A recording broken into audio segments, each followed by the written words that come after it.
Il y a des astrophotographes qui font tout pour nous agacer, nous autres simples mortels. Ils apprennent plus vite que nous, comprennent plus vite que nous, et sortent des images tout simplement magnifiques alors que nous essayons encore de régler cette saloperie de suivi qui ne veut rien savoir. Si vous ne connaissez pas le travail d'Aziz Kaiwash, foncez sur sa galerie Astrobin pour y admirer ses réalisations. Et si vous voulez en savoir plus sur lui, cette interview est faite pour vous. Donc, Aziz, première question, et celle à laquelle tous les invités vont avoir droit. Est-ce que tu peux nous raconter ton parcours en astrophotographie? Est-ce que tu as commencé par l'astronomie? Est-ce que tu as voulu directement faire de l'astrophoto? Est-ce que tu as commencé récemment? Est-ce que c'est une passion d'enfance? Est-ce que tu peux nous raconter ton rapport à l'espace et pourquoi tu fais de l'astrophotographie aujourd'hui? J'ai commencé l'astronomie dès mon jeune âge, si je me souviens, à l'âge de 11 ans. C'était juste du visuel. Et surtout, j'ai reçu un cadeau de mon oncle que je salue. C'était des jumelles astronomiques que j'ai utilisées. J'ai chopé le virus de l'astronomie, quoi. En deuxième étape, j'ai acheté, c'était en 2002, lors de mon cursus universitaire, c'était à Bordeaux, je faisais mon droit là-bas. J'ai acheté mon premier télescope, c'était un Newton 150 millimètres sur 750 de focale. C'était un Newton sur une monture équatoriale, je l'ai toujours chez mes parents. J'approfondissais quand même mes connaissances en la matière. Et troisième étape, c'était à partir de 2014 où j'ai reçu un cadeau de la part de ma sœur. C'était un Célestron C6. Et en 2016, j'ai commencé l'astrophotographie avec le planétaire, avec une petite caméra que j'ai achetée ZWO. J'espère que je ne fais pas la publicité pour eux. De toute façon, j'ai commencé en 2016. Une année après, j'ai passé en 2017, je suis passé à l'astrophotographie du ciel profond. La suite, elle est déjà connue. C'est à travers les groupes sur WhatsApp et Facebook. Toute une période d'apprentissage sur presque 4 ans. Et tu es plutôt en poste fixe ou plutôt en nomade aujourd'hui? Aujourd'hui, je suis complètement en poste fixe, plutôt en observatoire. On a deux observatoires qu'on a construits. C'était vraiment un projet fou quand même. Ici au Maroc, c'était pas évident que des amateurs puissent faire ça. Ce qui fait, j'ai pris l'initiative d'un groupe constitué de 6 astrophotographes marocains et on a pu construire notre premier observatoire qui se situe sur le spot déjà qu'on utilisait depuis 2016. Et ça a duré à peu près une entreprise qui a duré à peu près 6 mois. Après 6 mois, on a construit notre premier observatoire. Puis on a passé au deuxième. C'est une collaboration avec l'université de l'Akhawain qui se situe à la ville de Ifrane et dans les hauts montagnes de l'Atlas. Ils avaient un observatoire, mais il était au point mort. Il y avait pas mal de problèmes de matériel. Si je me souviens, Nicolas Wouters, il s'est rendu là-bas en 2015, mais franchement, le matériel, il a pris un coup. Donc, on a carrément remplacé le matériel fin 2019 et on a refait un autre setup. Maintenant, ça fonctionne sans problème. Et pour l'instant, on est sur un troisième projet. C'est la construction de l'observatoire de Lukeimden.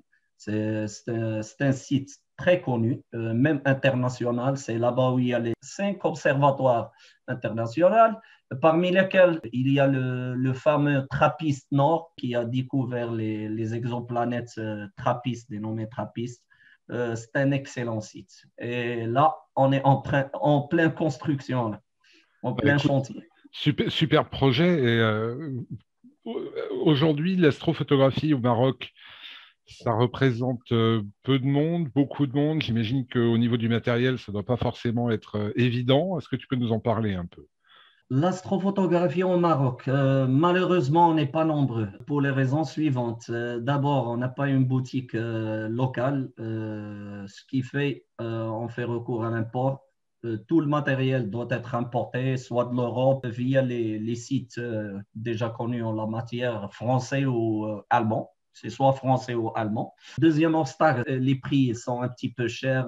Tout le monde sait qu'en matière astrophotographie, vraiment, il faut avoir une carte. Carrément, carrément, illimitée. Hein, le côté un petit peu technique, il faut savoir manipuler le matériel, avoir le bon matériel pour faire ça, bien manipuler le matériel et après le traitement et tout ça. On essaie de faire évoluer la discipline au Maroc. C'est pour cette raison qu'à travers l'observatoire de Al-Akhawayn University, principalement c'était ça le but, c'est de mettre du matériel à la disposition de l'université aux étudiants. C'est juste pour inculquer ces valeurs et cette discipline, quoi. Quelles sont les valeurs de l'astronomie pour toi? Donc, pour moi, l'astronomie, c'est d'abord la passion et surtout la persévérance. Justement, comment toi tu as appris, du coup, s'il y a peu d'astrophotographes? Comment s'est passé ton apprentissage? Ben, c'était pas évident. Je pense là, je me repose sur un caractère personnel. Je suis très curieux. En 2016, j'étais carrément, disons, seul, quoi. Heureusement qu'il y a l'outil Internet et Facebook, ça permet de faire pas mal d'échanges. J'ai intégré le groupe AAA de Facebook, c'est astronomes et astrophotographes amateurs.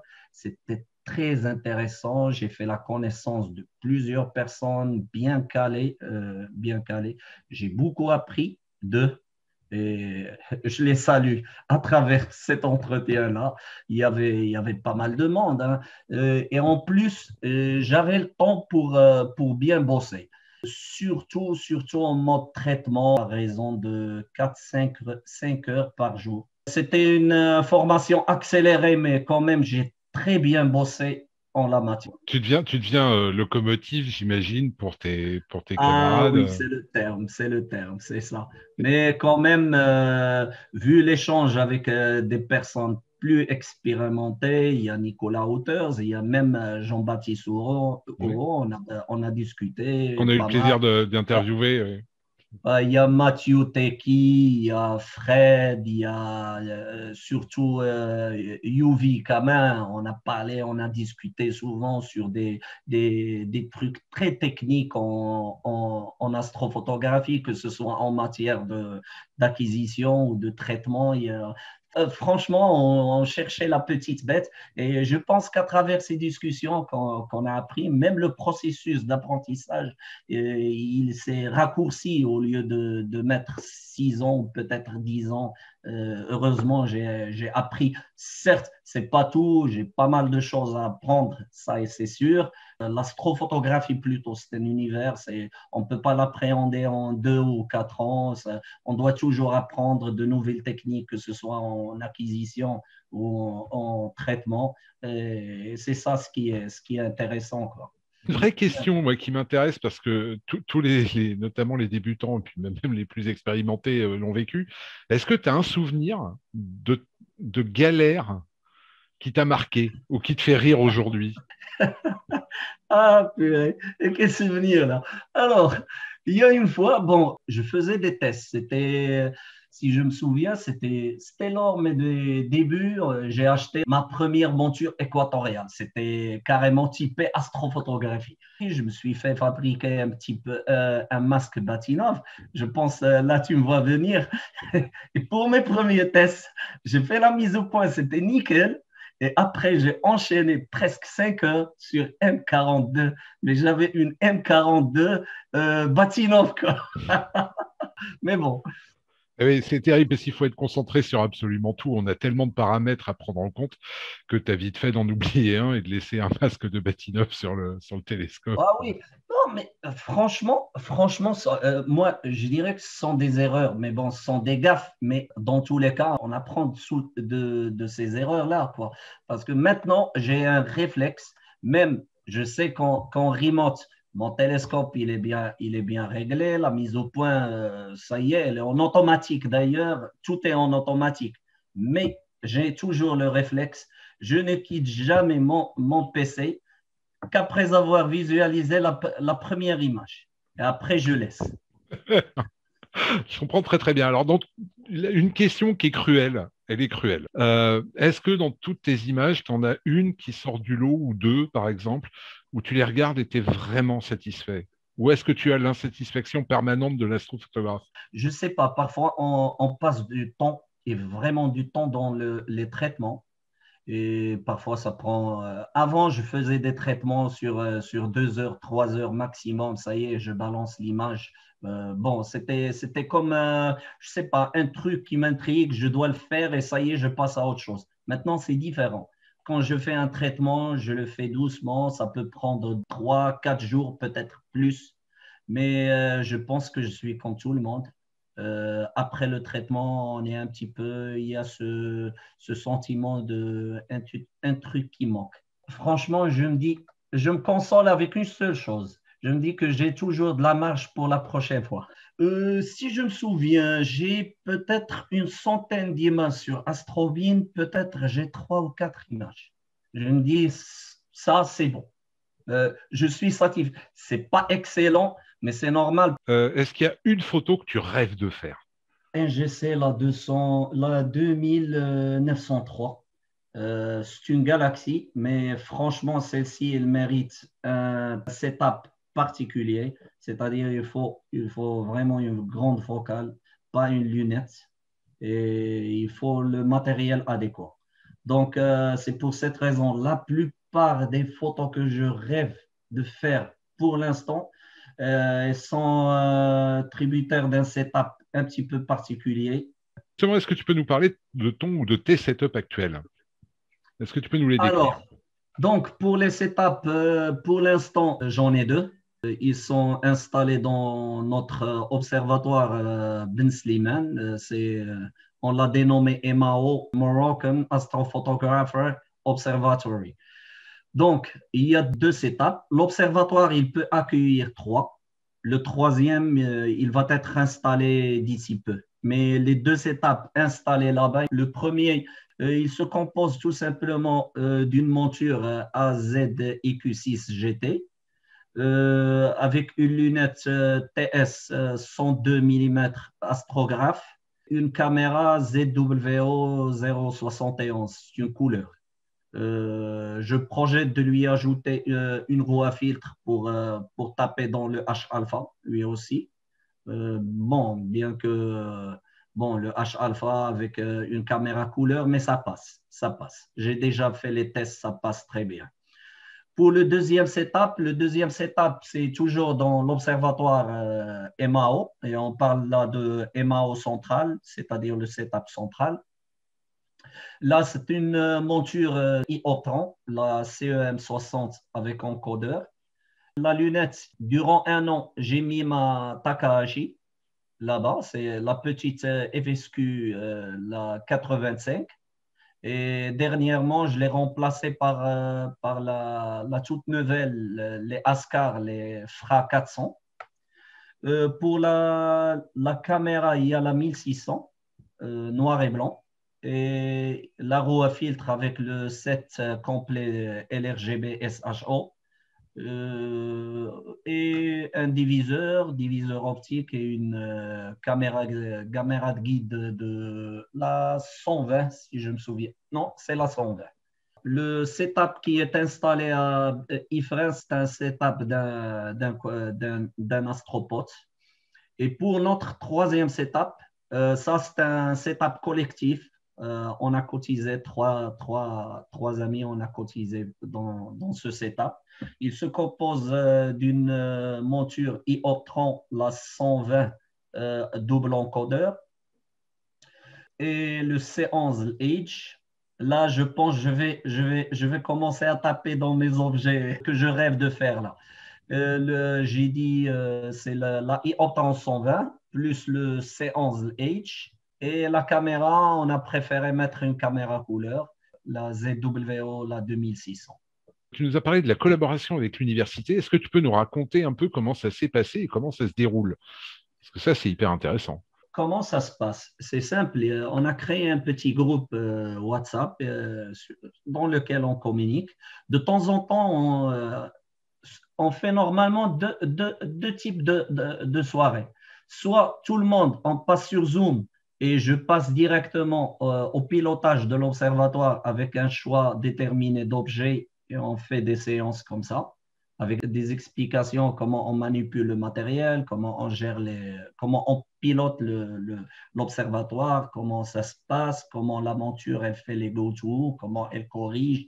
On fait des soirées, mais disons, moi, je pilote le setup à distance, mais l'association, ils sont en local. Ils se déplacent à l'observatoire.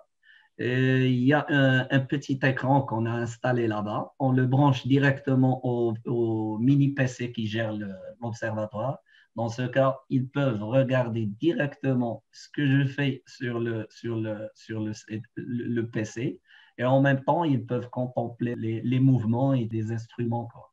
Et vous faites, Donc, il y a un appétit pour l'astronomie au ah Maroc? oui, Ouais. Ouais. oui, oui, oui. Au Maroc, d'ailleurs, d'après, je ne sais pas qui a fait les statistiques, mais si je me souviens bien, pour 2020, le sujet le plus abordé sur Facebook, c'était l'astronomie. Juste pour nous faire rêver, parce que on est, pour la plupart, on est en France, et il y en a même chez nous qui sont en Bretagne, donc qui n'ont vraiment pas de chance. Tu peux nous parler un peu du Bortel du ciel? C'est quoi? C'est zéro, Alors, c'est un? On se bat où là? d'accord. Pour le premier observatoire, celui de Ben Slimane, c'est exactement, il est à 70 kilomètres de Casablanca. Bon, je pense Casablanca, c'est une ville très connue. Le Bortel entre 4 et 5. Durant mes séances nomades, c'est-à-dire en 2016-2017, plutôt 2017-2018. J'ai le petit instrument, le Quality Sky Meter, ce qui fait à chaque séance, je faisais des prélèvements, quoi. En moyenne c'est 20,8. 20,8, c'est un bon ciel. Comme quoi, pour un observatoire qui se situe à peine à 70 kilomètres de la plus grande ville du Maroc, avec presque 5 millions d'habitants et autant de lampadaires, là, c'est le bonheur quand même. Pour Ifrane, c'est presque la même chose, malgré que l'observatoire, il est carrément à la lisière de la ville. C'est une très petite ville, située à peu près à 1600 mètres d'altitude. Et ce qui est très important, c'est que l'éclairage, il est carrément directionnel, ce qui fait, malgré que l'observatoire, il est carrément à la lisière, il n'est pas très affecté par la pollution lumineuse. Alors, pour notre futur observatoire, le troisième, là, on cible carrément le top du top à l'échelon marocain. C'est un site qui est perché à peu près 2800 mètres d'altitude. Là-bas, presque, on a à peu près 240 nuits par an exploitables. Le CIN, il y a un instrument installé par Claudine Reiner. Elle a un observatoire là-bas. Le CIN moyen là-bas, c'est 1,2. Je pense qu'on s'approche carrément du CIN du Chili, quoi. Et je vois de temps en temps que le CIN, il descend à 0,8. Est-ce que tu as le souvenir de ta première grande émotion en astronomie? Bah, elle remonte très loin.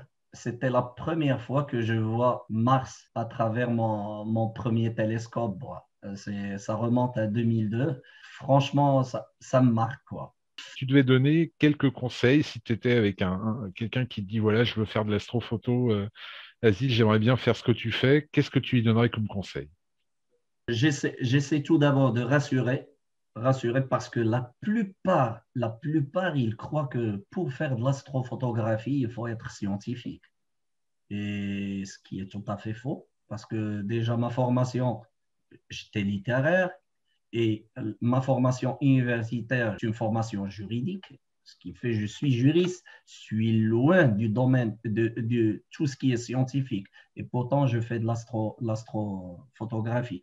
Donc, je rassure la plupart qui me posent cette question que c'est tout à fait possible. Donc, il faut juste ce que j'ai dit tout à l'heure, juste la passion et la persévérance. Il y a deux mots que j'utilise tout le temps, c'est la passion.